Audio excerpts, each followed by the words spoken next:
pada saat debat capres maka proporsinya capres untuk bicara lebih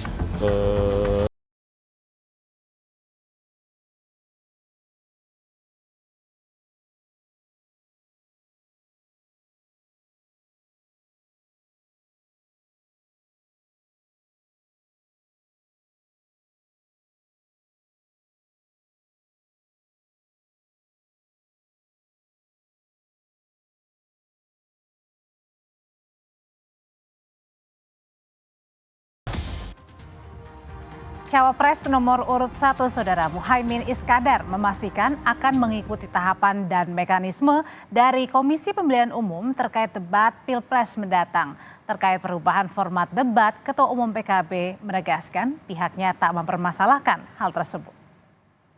Nurut aja apa pokoknya maunya KPU kita ikut. KPU model apa aja itu kewenangan KPU. Yang jelas saya pada posisi sama Mas Anies nunggu saja apapun yang menjadi keputusan KPU. Tak hanya Muhaimin Iskandar, Cawapres nomor urut 2 Gibran Rakabuming Raka pun juga mengaku siap mengikuti debat Pilpres 2024. Putra sulung Presiden Jokowi ini menambahkan dirinya sudah berkonsultasi dengan akademisi jelang debat Pilpres nanti. Sudah disiapkan. Seperti ya. apa? Ada konsultasi pada akademisi? Sudah. Cawapres nomor urut 3 Mahfud MD memastikan siap mengikuti debat Pilpres mendatang. Meski ada perubahan format yang dilakukan KPU, Mahfud tegaskan pihaknya akan mengikuti tahapan maupun mekanisme debat yang diatur Komisi Pemilihan Umum. Enggak apa-apa, itu urusan KPU. Saya disuruh debat, setuju, disuruh lomba menggoreng martabak, setuju, gorengannya setuju aja, biar KPU. Berbeda dengan pemilihan presiden sebelumnya, debat khusus Cawapres sebanyak 2 kali akan didampingi calon presiden kali ini. Lalu seperti apa strategi dari 3 pasangan calon presiden? Untuk mengulasnya sore hari ini sudah bergabung di Kompas Petang melalui sambungan virtual ada anggota tim pemenangan Anies Muhaimin, Nihayatul Wafiro, ada juga Wakil Ketua TKN Prabowo Gibran, Edi Suparno yang akan segera bergabung dan juga Jubir TPN Ganjar Mahfud, Andi Wijayanto. Selamat sore Mas Andi, Mbak Nihayatul. Selamat sore Mbak. selamat sore. Oke, saya mau ke Mbak Nihayatul dulu. Mbak, sebenarnya pada saat bertemu dengan KPU, format Cawapres yang didampingi Capres ini sebenarnya sudah disepakati belum sih oleh semua paslon 1, 2, dan 3? Jadi saya adalah pelaku sejarah karena saya yang datang ke KPU. Jadi kalau Pak Derajat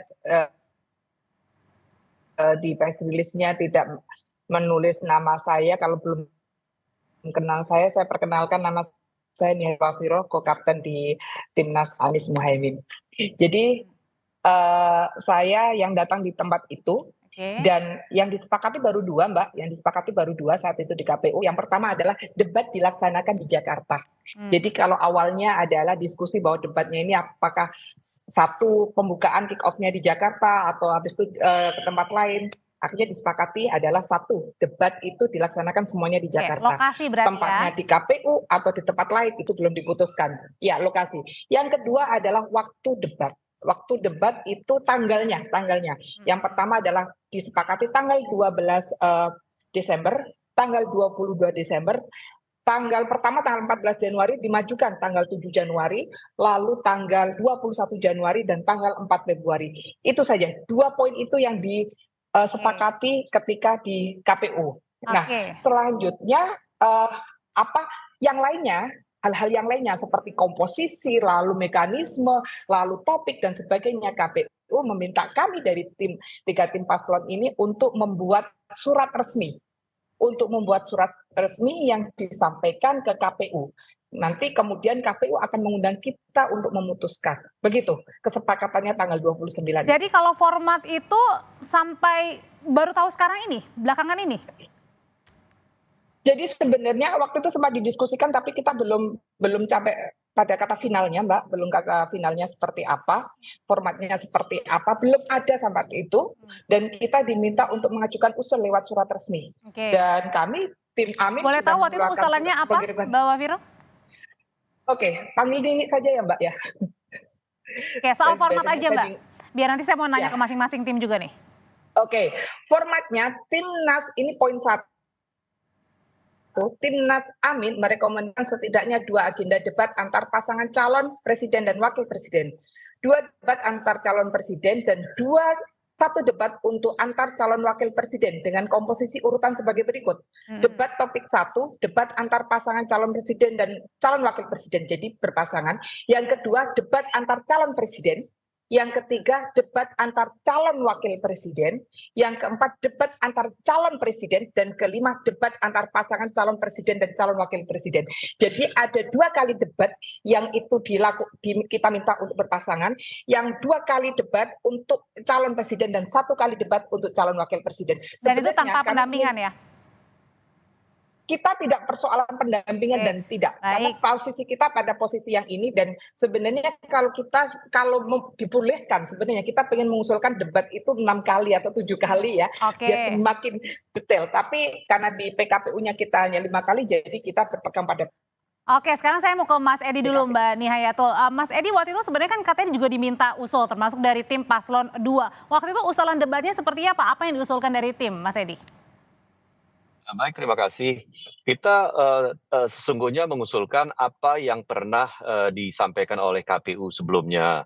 Jadi apapun format yang nanti akan diajukan oleh KPU, tentu kami akan menyepakati. Jadi tidak ada usulan spesifik dari Timnas Prabowo Gibran terkait hal ini. Yang ada adalah masukan dari KPU akan kita terima, akan kita tampung, dan kita akan laksanakan. Jadi apakah formatnya itu kemudian merupakan format di mana nanti akan ada debat capres dan cawapres secara bersama-sama, secara terpisah, maupun dilaksanakan dalam berapa kali, dalam konteks 5 kali debat itu, kami dalam hal ini mengikuti apa yang akan diputuskan oleh KPU. Jadi tidak ada permintaan spesifik dari kami terkait format dari debat itu sendiri, Mbak.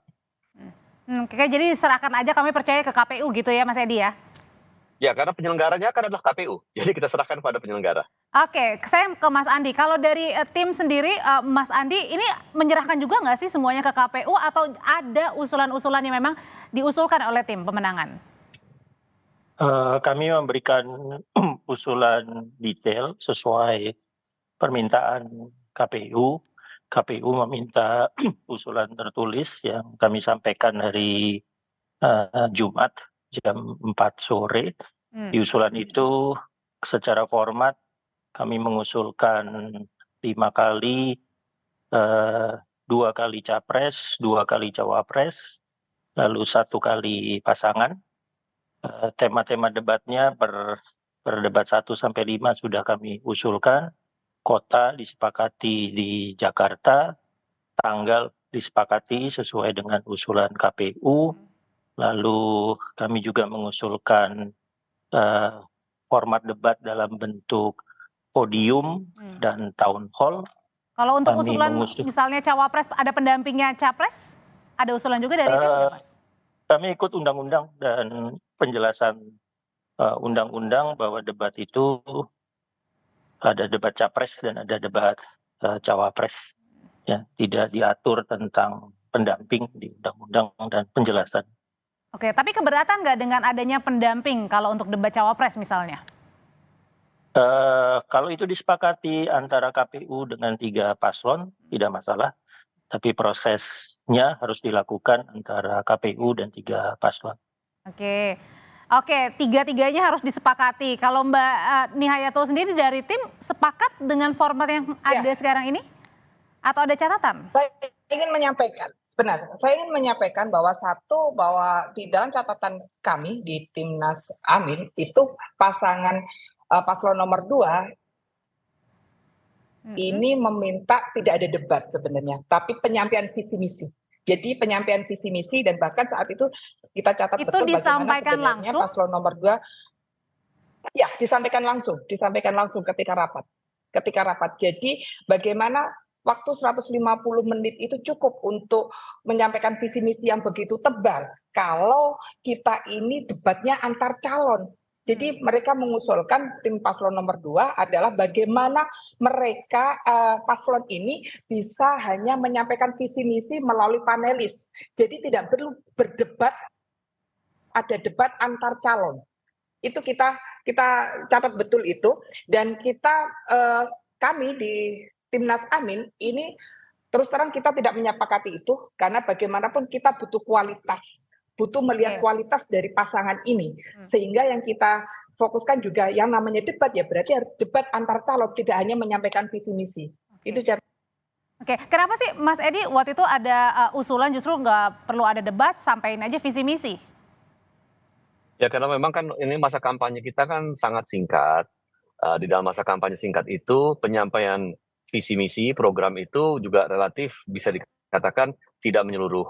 Tidak ada event tertentu di mana masing-masing pasangan calon yang pada saat ini pemilu ini kita hendak melakukan adu gagasan itu memiliki kesempatan untuk adu gagasan tersebut.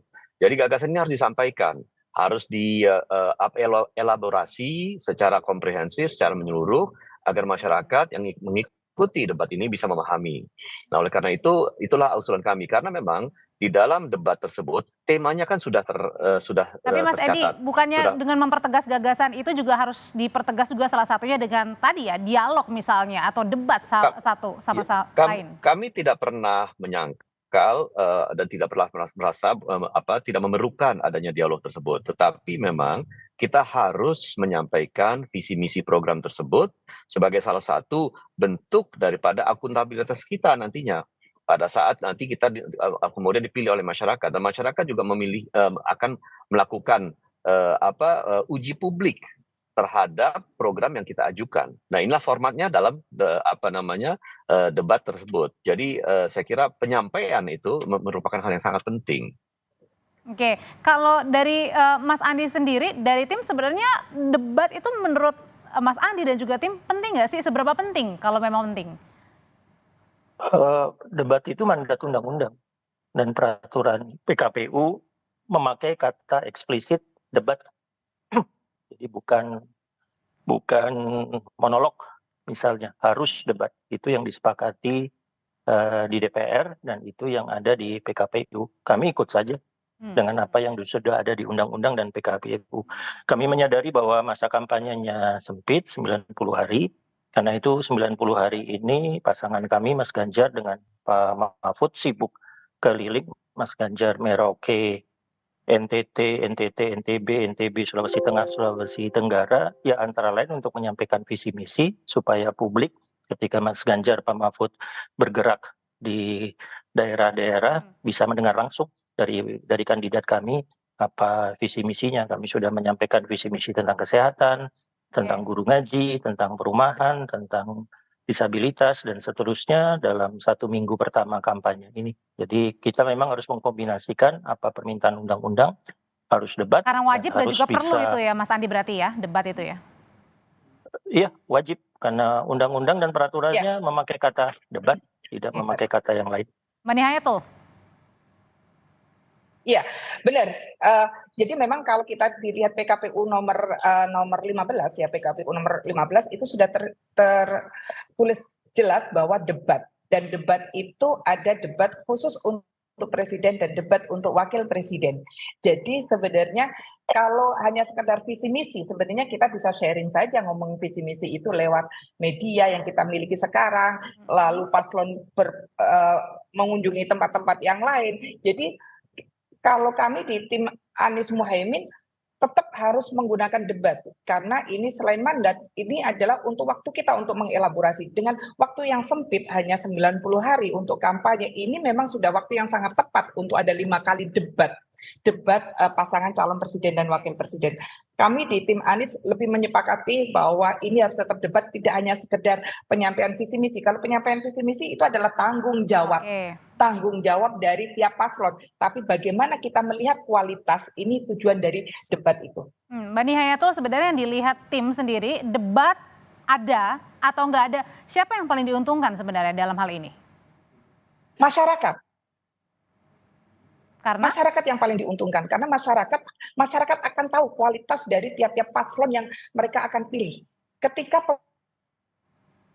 pemilu ini bisa memberikan gambaran yang sangat detail, gambaran yang kualitas pasangan calon kita dengan lebih detail lagi.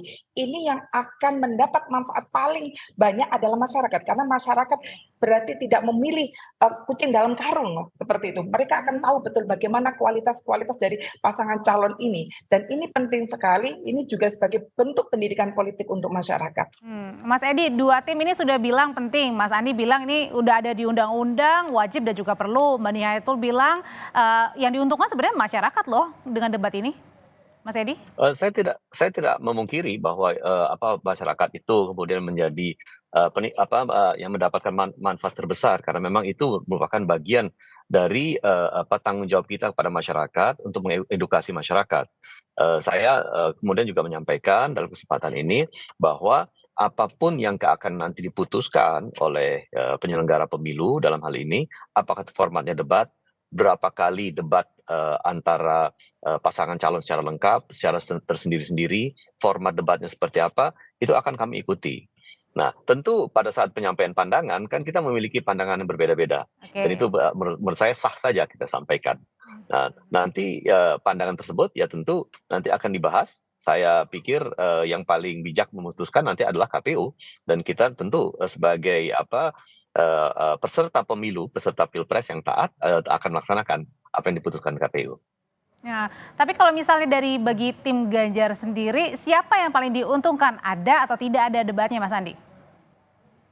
Ya, sama dengan Mbak Nihayatul bahwa masyarakat pemilih yang akan paling diuntungkan.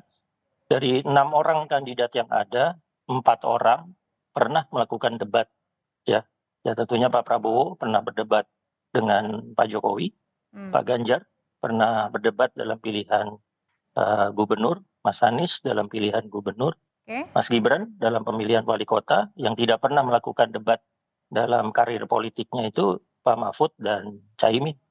Ya, jadi ada 4 orang yang pernah teruji melakukan debat dalam Pilwalkot, Pilgub, dan Pilpres, dan ini sudah terbukti efektif untuk memberikan pemahaman yang lebih dalam kepada masyarakat pemilih siapa kandidat yang harus mereka pilih. Jadi ada atau tidak ada debatnya bukan capres-cawapres yang diuntungkan ya, tapi lebih ke masyarakatnya ya? Enggak, kalau kami dalam posisi ada debat. Harus ada debat karena itu yang diatur dalam perundang-undangan kita, harus ada debat. Kami nggak punya pilihan lain. Kalau seandainya KPU kemudian merancang format tidak ada debat, tidak memakai kata debat, maka dalam prosesnya kami kemudian akan mengusulkan agar DPR memanggil KPU untuk bertanya kenapa KPU kemudian memutuskan tidak ada debat, sementara dalam perumusan peraturannya dengan konsultasi dengan DPR, KPU memutuskan ada debat. Kami harus menjalankan peraturan perundang-undangan yang sudah disepakati sebelumnya, harus ada debat. Mas Edi, saya balik lagi ke Mas Edi, Mas Andi dan juga Mbak Nihayatul. Kalau tadi kan karena waktunya yang pendek, lebih baik tidak usah ada debat misalnya, tapi lebih ke penyampaian visi misi. Nah, sebenarnya kekhawatirannya lebih di mana sih, Mas, selain daripada waktu ini?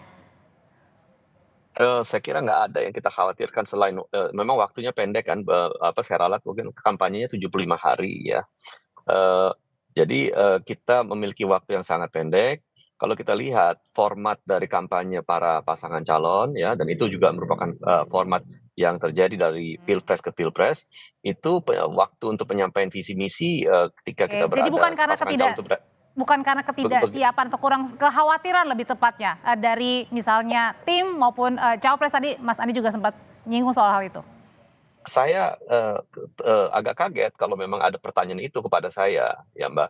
Jadi saya merasa pasangan calon kita sudah siap maju sebagai capres dan cawapres, tentu sudah siap menjalani seluruh tahapan dari pilpres ini.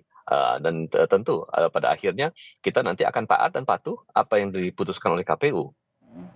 Jadi kalau tidak berpengalaman di debat itu juga jadi bukan menjadi suatu masalah ya untuk debat nanti ya, untuk masing-masing paslon.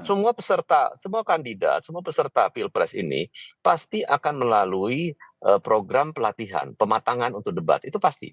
Tuh. Ya jangankan pilpres, pilkada saja ada untuk pilgub, untuk pilwalkot dan lain-lain.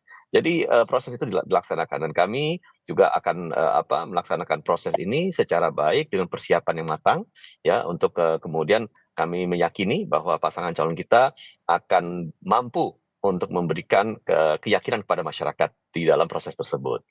Oke, saya kembali lagi ke Mbak Ni Hayatul. Kalau dari kesiapan pasangan Amin sendiri, Mas Anies dan juga Caimin seperti apa? Karena kan sering sekali ya belakangan ya ngikuti juga misalnya ke masyarakat gitu. Tapi saya juga akan tanyakan kepada masing-masing tim, ke Mas Adi dan juga Mas Edi. Tapi Mas Edi, kalau dari sebelum-sebelumnya kan yang saya lihat ini Pak Prabowo dan juga Mas Gibran agak jarang ya mengikuti, bahkan tidak ada ya mengikuti lembaga-lembaga yang mengundang keduanya untuk sebenarnya memaparkan visi misi, adu gagasan bersama dengan lembaga-lembaga yang kredibel, termasuk juga dengan masyarakat yang mengadakan. Nah, kalau debat diadakan, ini dengan formatnya juga berubah, capres didampingi dengan cawapres dan cawapres juga didampingi dengan capres. Nah, ada kekhawatiran nggak misalnya dengan persepsi masyarakat yang menguntungkan pasangan dua? Mungkin saya ingin tanggapi dulu pernyataan penggalan pertanyaan pertama bahwa Pak Prabowo dan Mas Gibran jarang melakukan dialog diskusi publik. Perlu saya sampaikan Pak Prabowo sangat rajin melakukan itu dengan PP Muhammadiyah, dengan CSIS dan lembaga lainnya. Dua maksudnya, Mas? Ya. Ya, makanya biar saya selesaikan dulu silakan. ya. Dan ini kita masih dalam tahapan awal kampanye. Jadi masih banyak juga event yang nanti dihadiri oleh beliau-beliau itu secara bersama-sama. Gitu. Jadi maksud saya kemarin itu mungkin masih belum dalam tahapan kampanye. Ya sekarang ini dalam tahapan kampanye saya kira berdua itu nanti akan tampil lebih sering lagi. Nah itu. Jadi menurut hemat kami itu yang mungkin menjadi statement yang perlu kami sampaikan di sini. Nah, kedua, kalau ditanyakan kekhawatiran, saya kira tidak ada kekhawatiran ya, karena dalam hal ini masing-masing memiliki kelebihan dan masing-masing memiliki porsi untuk menyampaikan pandangan, gagasan sesuai dengan apa yang sudah mereka kuasai. Seperti Pak Prabowo, kita sudah tahu apa yang menjadi kompetensi beliau, dan beliau juga punya pengalaman dalam debat pilpres. Mas Gibran juga dalam hal ini memiliki kompetensi di bidang UMKM, di bidang pengelolaan tata kota, di bidang startup dan lain-lain. Jadi saya kira hal-hal tersebut tentu tidak mengkhawatirkan kami. Kalau memang kita bicara, memang perlu ada adu gagasan terkait isu-isu yang memang sudah ditetapkan apa saja temanya. Mbak Ni Hayatul, dengan pengubahan format debat capres yang biasanya sudah dilakukan di 5 tahun sebelumnya, ini berbeda kali ini didampingi masing-masing gitu ya. Apa sih yang dilihatnya, Mbak? Kalau kami kan duit tunggal sebenarnya, Mbak. Jadi kami itu selalu bilang bahwa kami ini, paslon kami ini adalah duit tunggal. Dalam artian paslon kami ini punya kualitas yang sama. Jadi adanya pendampingan atau tidak itu tidak memberikan efek apapun. Yang jelas paslon kami siap untuk adu gagasan, adu berdebat, adu visi misi dengan paslon-paslon lainnya. Jadi sebenarnya ini tidak akan mempengaruhi apapun. Ada cuma satu kata, siap kita. Termasuk Caimin ya? Mbak Dia itu? Oh iya dong. Beliau walaupun dikatakan walaupun tadi dikatakan Mas Adi, Pak Muhaimin tidak memiliki pengalaman untuk debat, tidak memiliki pengalaman debat di pilkada. Tapi coba track record beliau ketika menjadi wakil ketua DPR termuda sejak umur 35 tahun, itu bagaimana lobbying, negosiasi, debat itu sudah menjadi jagonya beliau. Kalau bagi Mas Andi sendiri, bagi tim 3 TPN gitu ya, sebenarnya apa sih yang dilihatnya dengan perubahan format kali ini di Pilpres 2024, menimbulkan persepsi masyarakat seperti apa yang dilihatnya, Mas Andi? Seperti yang tadi disampaikan Mbak Nia Hayatul ya, sebetulnya belum diputuskan. Yang baru diputuskan itu Jakarta 5 kali debat dan tanggal. Oh, jadi artinya masih bisa berubah formatnya? Ya, mestinya ada rapat hari Jumat jam 2 siang, kalau saya tidak salah, tapi diputuskan di rapat sebelumnya. Lalu KPU-nya sampai membatalkan rapat jam 2 siang itu, dan sampai hari ini kami tidak tahu rapat berikutnya kapan. Apa sudah ada, Mbak? Alasan Rapat berikutnya pembatalannya? kapan? Belum ada. Sepertinya kita belum mendapat undangan Nah, dari iya, KPU. kami sampai hari ini tidak tahu kapan rapat berikutnya. Kami diminta untuk menyampaikan usulan tertulis. 03 sudah menyampaikan usulan tertulisnya, sangat detail, ditandatangan langsung oleh Pak Arsyad sebagai ketua dan Pak Hasto sebagai sekretaris. Oke, Mas Andi kan juga Mas Andi adalah tim pemenangan di 2019 ya. Ya, apa tadi alasan penundaan dan lain sebagainya ini sebenarnya ada nggak sih tarik ulur di dalam debat sendiri? Iya, prosesnya terjadi tarik ulurnya. Memang seperti itu? Ya, seperti yang tadi disampaikan Mbak Diayatul, ada tarik ulurnya, ada usulan tidak ada debat. Di 2019 maksudnya, Mas? Berkaca 5 tahun. Untuk debatnya tidak. Untuk format debat tidak ada tarik ulur di format debat. Yang ada itu di hal-hal teknis ya. Misalnya nanti yang paling pas yang menyiarkan TV mana, topik untuk cawapres sebaiknya yang mana, topik capres sebaiknya yang mana, hal-hal teknis dan kali seperti ini itu. ada ya tarik Tapi ulur. format debatnya tidak pernah dibincangkan bahwa harus ada debat atau tidak ada debat. Di 2014 2019 tidak ada pembicaraan itu. Oke, Mas Edi juga kan menjadi tim sukses ya waktu di 2019. Sebenarnya ada debat kali ini maksudnya formatnya aja didebatin gitu. Sebenarnya apa sih yang menjadi kendalanya, problemnya sampai sekarang belum dipanggil-panggil sama KPU juga itu, Mas Edi? Ya itu mungkin pertanyaan harus ditanyakan ke KPU, bukan ke kami karena menggunakan. Karena kan Mas Edi juga beliau berpengalaman di KPU. 2019 nih. 2019 ya begini, saya kira memang kan kita mencari format untuk penyempurnaan debatnya ya. Jadi berbagai format tentu kita bisa ajukan, kita bisa sampaikan untuk kita diskusikan bersama-sama, dan kembali lagi kita tidak pernah menutup diri untuk melakukan diskusi dialog tentang format tersebut, dan kalau memang itu dalam pertemuan dengan KPU itu adalah salah satu agenda untuk pembahasan daripada format debat, ya tentu kita akan laksanakan, kita akan ikut dalam diskusi itu mencapai kata sepakat bagaimana format akhir daripada debat yang akan kita laksanakan. Oke, kalau dari Mbak Nihayatul sendiri nih untuk strategi menghadapi debat pertama ini udah kurang dari 2 minggu lagi ya, 12 Desember nih.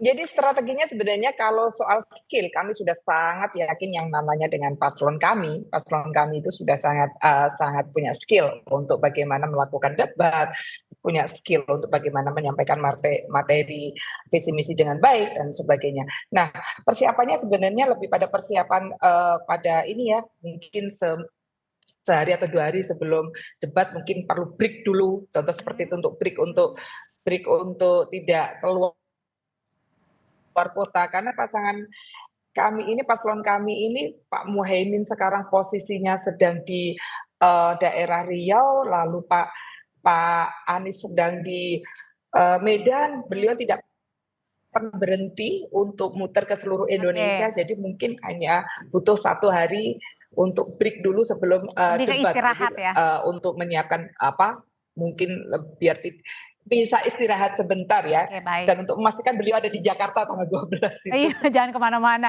Mas Edi, persiapannya Mas, 12 Desember debat perdana nih.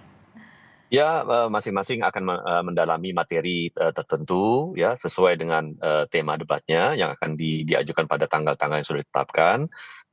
Saya dan masing-masing akan mendapatkan coaching session untuk debat tersebut, yang diberikan materinya oleh para ahli, dan dalam hal ini ya termasuk saya juga akan memberikan nanti masukan terkait beberapa isu sesuai dengan tupoksi saya di DPR RI. Tetapi menurut saya coaching session itu akan dilaksanakan. Coaching session itu termasuk debat cawapres juga ada, khusus cawapresnya? Ya, capres-cawapres kan akan di-coaching dua-duanya. Oke. Gitu, karena mereka adalah peserta daripada debat itu. Dan itu saya kira merupakan latihan yang memang kita sudah laksanakan di dalam pilpres ke pilpres. Kami kebetulan sudah 2 kali mendukung Pak Prabowo, ini yang ketiga kalinya. Jadi kami sangat optimis bahwa beliau adalah orang yang sangat cepat untuk menangkap dan sangat cepat untuk bisa menanggapi isu-isu penting. Kalau Pak Prabowo kan sudah paham mengikuti debat pilpres terutama Mas Edi. Kalau Mas Gibran? Kalau Mas Gibran, saya justru senang kalau memang masyarakat meragukan, publik meragukan kepiawaian Mas Gibran. Mas Gibran juga seseorang yang cepat sekali belajar, cepat sekali memahami, dan bisa memberikan tanggapan secara sederhana dan singkat, tetapi betul-betul jitu, sesuai dengan apa yang ditanyakan. Jadi saya kira ya kita lihat saja nanti pada tanggalnya, pada saatnya itu kita meyakini bahwa beliau akan berperforma secara sangat baik. Oke, ada coaching kliniknya nanti buat capres dan juga cawapres. Mas Andi, persiapannya Mas Ganjar dan juga Pak Mahfud. Ini coaching kliniknya sedang dilakukan sekarang. Mereka bergerak ke daerah-daerah. Udah start nih. Oke. Lembaga coaching bertemu dengan masyarakat, tanya langsung tentang tema-tema debat, apa yang menjadi masukan dari mereka, sehingga mereka langsung mendapatkan pandangan lapangan, pandangan real, apa yang menjadi masalah-masalah yang bisa digali. Coaching klinik terbaik selalu pada saat bertemu dengan masyarakat. Kalau untuk kekompakan nih, karena kan nanti masing-masing ada didampingi nih, capres didampingi cawapresnya dan sebaliknya. Ya chemistry-nya sudah jalan sebetulnya, karena sudah 2 bulanan berinteraksi, lalu antara tim TPN dengan tim intinya Mas Ganjar dengan tim intinya Pak Mahfud juga rutin bertemu. Tapi yang paling penting selama Mas Ganjar dengan Pak Mahfud bergerak ke wilayah-wilayah, ya mereka langsung menemukan masalah-masalah real dan secara cepat mencari solusi-solusi. Baik, masing-masing tim ini sudah mempersiapkan strateginya. Paslon nomor 1 lebih ke istirahatnya, kedua paslon nomor 2 coaching klinik, dan ketiga sedang menjalankan coaching klinik data ke masyarakat. Terima kasih Bapak dan Ibu, sehat selalu, kita ketemu lagi di lain kesempatan.